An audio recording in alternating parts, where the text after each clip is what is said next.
plateau entre le mont Liban et l'Anti-Liban, la plaine de la Bekaa, déjà appelée grenier à blé par les Romains, continue à être une terre d'agriculture et d'élevage.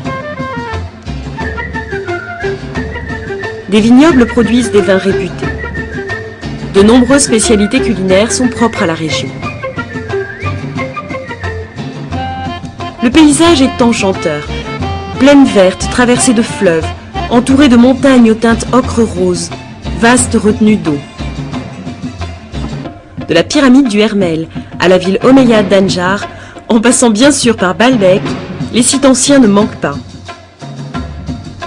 Située au nord de la plaine de la Bekaa, à 1150 mètres d'altitude, la ville de Baalbek surgit aux confins des pentes de l'Anti-Liban. Ses sources ont permis de développer de nombreuses activités agricoles.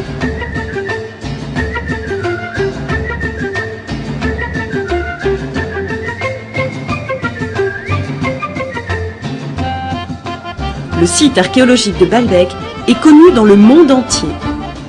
L'histoire de Baalbek remonte aux Cananéens, qui adoraient le dieu soleil Baal-Hadad. Choisissant un site propice, au carrefour des routes commerciales, les Cananéens élèvent un temple en l'honneur de Baal sur l'emplacement de l'actuelle ville. Conquise par les Grecs, la ville s'appelle alors Héliopolis, la cité du soleil.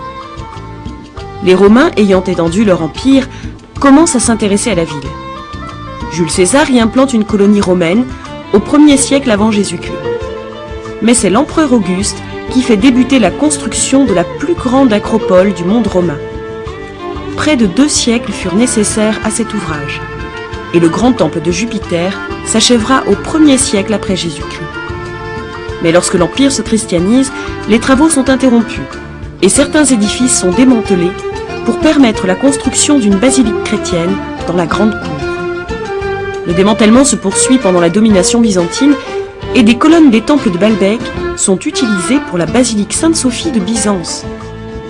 Pendant la conquête arabe, l'acropole est transformée en forteresse.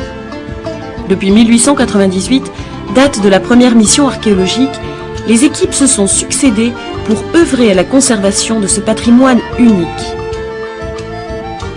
À partir de 1955, le festival de Baalbek organise des spectacles au cœur des vestiges, qui font de Baalbek un lieu privilégié d'échanges culturels au niveau international.